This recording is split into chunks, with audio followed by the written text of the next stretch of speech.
Welcome to the Codecast podcast. Real-world insights for your daily medical coding and billing processes. And now, here's your host, Terry Fletcher. Hello, everyone, and welcome to the Codecast podcast today. My name is Terry Fletcher. So today I wanted to discuss where the U.S. stands on telehealth coverage, because I always talk about Medicare, but then we know some of our commercial plans not only are forced into it, or I should say we're forced into it due to contract issues, and because if they didn't, their states were saying that they had to. But 16 states have let their executive orders on the topic expired, or they kept their expansions. And I want to make sure that you have that, especially since we're now going towards the third week of October. We're not sure yet if they're going to extend the public health emergency through Medicare, which I'm assuming they're going to. Who knows how long they're going to do it for, but I would expect they will do it another 90 days, mainly because I've been talking about it forever, but also because CMS and HHS promised to give providers, physicians, and hospitals, and also, our qualified healthcare providers, some time and some notice of when they weren't going to cover what's under the 1135 flexibility waiver. So just want to see what's going on with that, and I will give you some information because a lot of public health emergency orders are being lifted across the country, and I just want you to make sure you know which ones those are. Also, several states have halted telehealth coverage or introduce new legislation to keep virtual care provisions intact, at least through the public health emergency. So here's the first one, Alabama.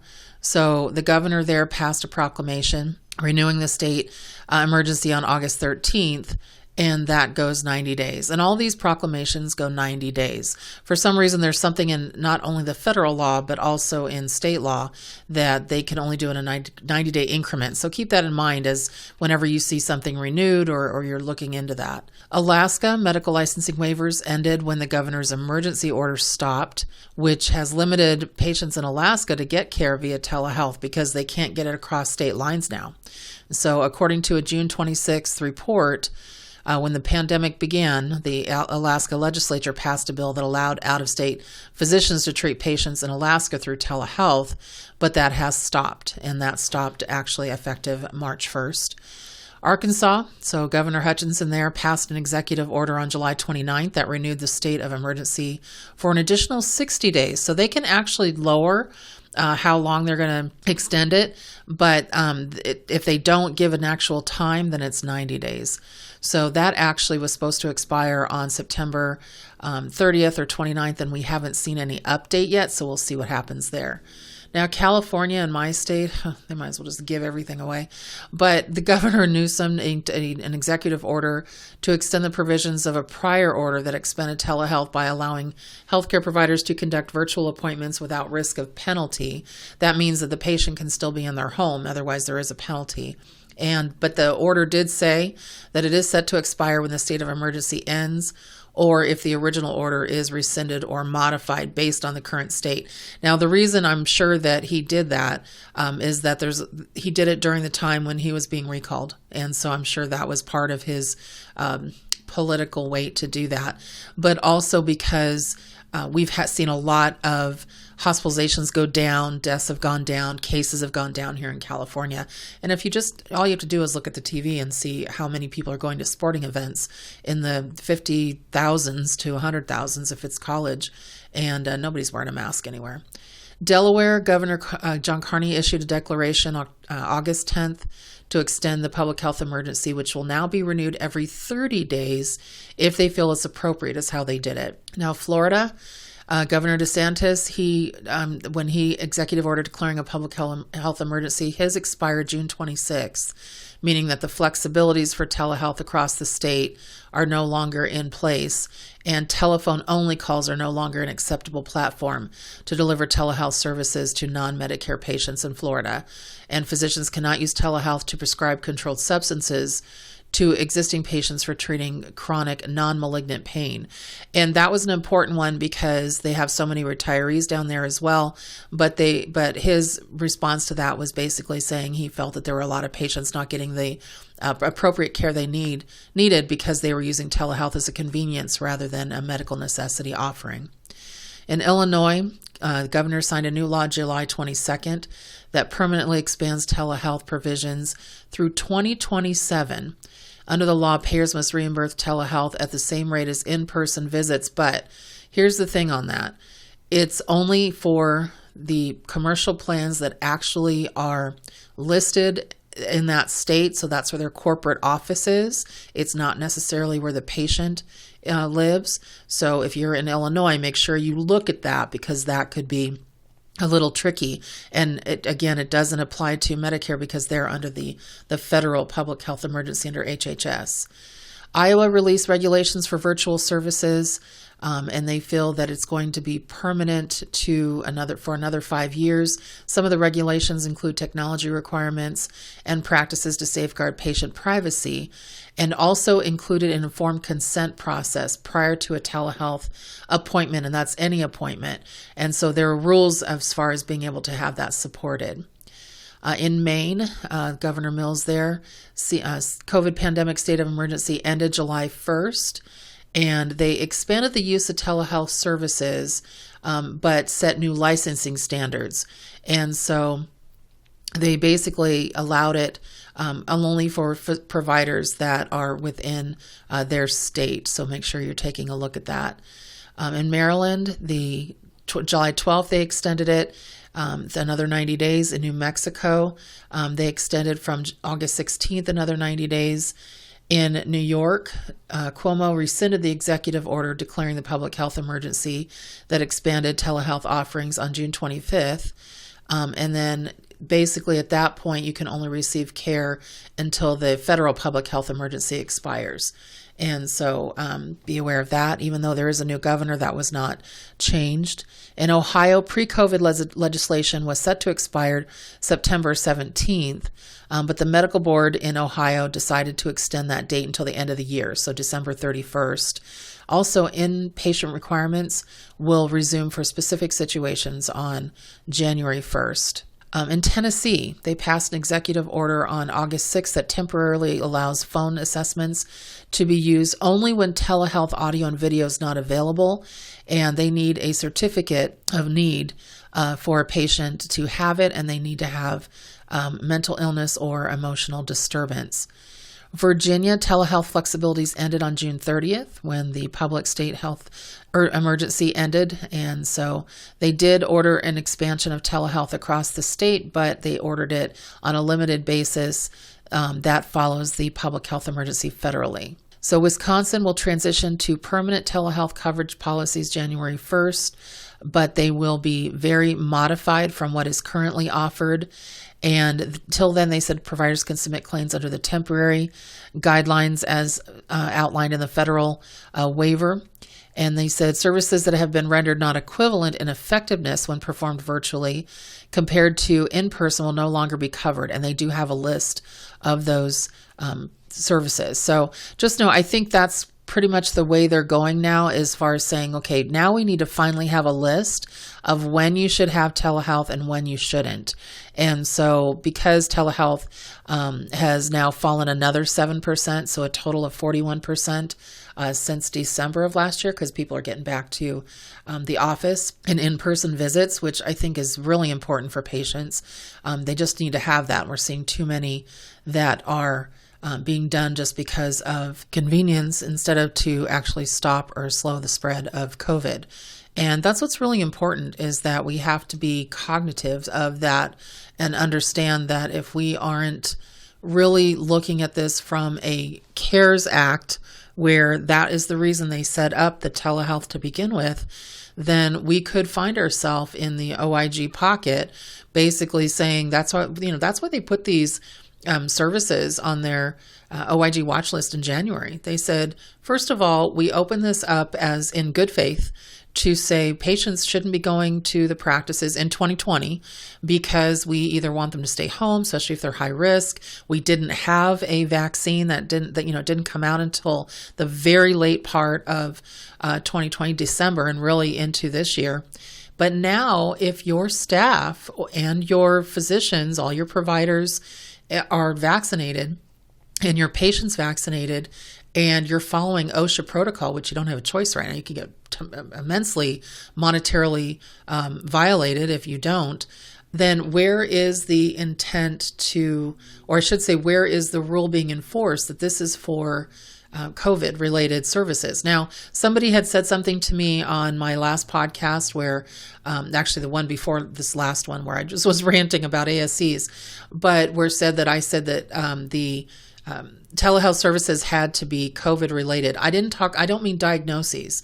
I mean the intent of going to in-person versus virtual has to be to slow or stop the spread of COVID. So no, the telehealth services don't have to have a COVID diagnosis attached to it, but there has to be a reason that the patient's not coming in. So example, and really hear me on this, because this is what's going to help you from a compliance perspective if HHS, CMS, or OIG knocks on your door about telehealth and says, hey, we want to take a look because your volume, because you still have to use that 95 modifier, but your volume is not specifically appropriate right now because so many public health emergency states have stopped, and because everybody has more protection with the rollout of the vaccines and now with the boosters and all of that. So when you have a patient that's coming in or choosing to come in and they just don't want to park, they don't want to drive, blah, blah, blah, and all that stuff is about convenience versus having to come in and actually see their physician, and you have, inpatient, or I should say in-person patient available appointments, then you're going to have a hard time really supporting the fact that you're doing telehealth under the flexibility waivers that, are in good faith. And so when that could be considered acting in bad faith, because now it just seems like it's a free-for-all. And I understand that, members of Congress and patients and everybody wants, telehealth to stay. I do too. Don't get me wrong. I want telehealth not only to stay, but to be expanded. And I do believe that there should be times when patients are in their home. It never made sense to me in the pre-pandemic rules where telehealth was about having an originating site, which actually was some kind of a hospital setting, and then a distant site where the physician was obviously in that physician's practice or in the hospital. It just didn't make sense from a telehealth perspective. But then they opened that up during the public health emergency, and everybody went crazy. And it's still bad. I'm auditing these records daily, and I'm just not seeing the need on the scale that we have right now. You've got patients that are cancer patients that have skin eruptions that need to be seen in person. You have patients that have chest pain, that have certain arthritic issues, patients who have problems with a stroke, or maybe they have a droop on one side of their face. No matter how good your video or audio connection is, it's not as good as in person. Not only that, you have a patient, look at our opioid crisis. You have a patient that, let's say, is having a moment and they're drug induced and they don't want the doctor to know. And so they can hide that when they're at their house, whether it be an audio only or an audio and video visit. And in person, you would see them shake, you would see them fidget, you would see the fact that they couldn't keep their attention, with their eyes on the provider. And you can see more of that. Don't even get me started on physical therapy. There's just so many measurements that can only be taken by an actual registered, certified, credentialed physical therapist, that through telehealth, you're relying on providers that are the parents, that are, siblings, and patients are basically saying, yeah, they're offering me a telehealth visit for physical therapy pass. My brother-in-law did that. He needed it, and he basically said, no, I'm not doing it through telehealth. If they don't want to see me in person, then obviously they don't care enough about me to see me. And that's starting, kind of the mentality we're starting to see as well. So even though it's one of those things you have to ask yourself, just because you can, should you? And also look at that good faith situation under the 1135 waiver. I actually got an email from one of the coding associations that I am affiliated with and I'm credentialed with. And the email, it was a little disturbing to me because it says something to the effect that, hi, Terry, you wrote an article for us. We have a question. We're seeing some denials, or people are coming through with some denials because they billed for office visits with audio only. And we want to know what the modifier is. And I'm like, are you kidding me right now? If this wasn't a specific commercial carrier, then if it was Medicare, which is you've got the white paper on under the FAQ sheets, you should never have billed an audio only visit for an office visit. And talk about getting into trouble. Now, I'm not saying there weren't certain carriers that allowed that, certain commercial plans. I know for a while, for 6 months, United Healthcare allowed it, but they don't anymore. So you have to do your due diligence and know what payers took it off, what allowed it, what didn't. And it's really kind of scary to me when you have a body of professionals that actually don't even know the rules sometimes. So make sure that you know your rules. Do you still have to have audio and video when you're seeing a patient? Yes. Did we have to renew our consents? Yes. Are there phone call codes payable still? Yes, they are still payable, but only for medically necessary services. So you wouldn't just call a patient or initiate a visit if they've been seen within the last 7 days, or if they're going to be seen in the next available appointment, then you can't bill for that phone call. And it's supposed to take the place of a visit because they don't have a connection to the video portion of the audio and video option. And it says it right in the FAQ sheets. The problem is, I think that when you look at some of the FAQ sheets, it says evaluation and management telephone visits, and people stop reading after they see evaluation and management. And so they're making the assumption that it's just office visits, and that's not accurate. So know the difference, know if it is audio and video versus audio only, know your payer. I had this grid done by somebody, Cindy Walker, who, shout out to her, from National Society of Certified Healthcare Business Consultants that I'm a part of. And she updates it all the time because she owns a billing service.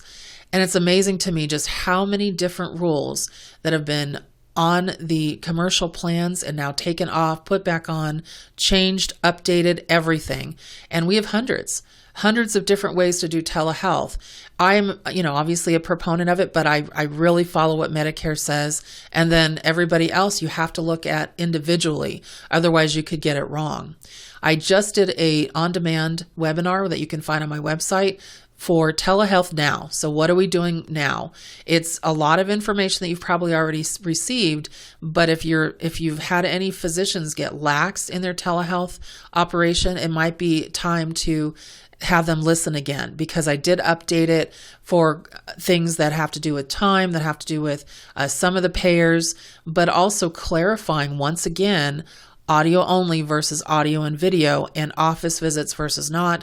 Also, the first time you see an inpatient hospital or ER patient, you have to go to the G codes instead of an actual numerical code, and so on. And so it might behoove you to purchase that off my website at terryfletcher.net. I just don't want you to get into trouble. Okay, that's why I'm here, to keep you honest, to keep you accurate, current, and hopefully compliant. That's my job, and hopefully everybody embraces that. Okay, that's it for me this week. Just a little reminder, I am going to be doing some pre-recording of some of my podcasts because I am on vacation soon. So I'm going to go to Hawaii for a week with my husband. I need the mental break. It's been a couple of years since I've had a vacation. And so the Codecast will continue, but just know I'm kind of stacking them up before I leave. And so be aware that that's going to be, they will be out, but I won't be going live or won't be recording from Hawaii. So, but that's my personal tidbit for today. So everyone, make it a great week and make it a great day. And I'll talk to you next time on the Codecast podcast. For more information on medical coding, billing, auditing, and compliance, including how to hire Terry, follow Terry on Twitter at terrycoder1 or visit her website at www.terryfletcher.net. Podcast producer Joe Kuzma. Music producer Dassassin Music.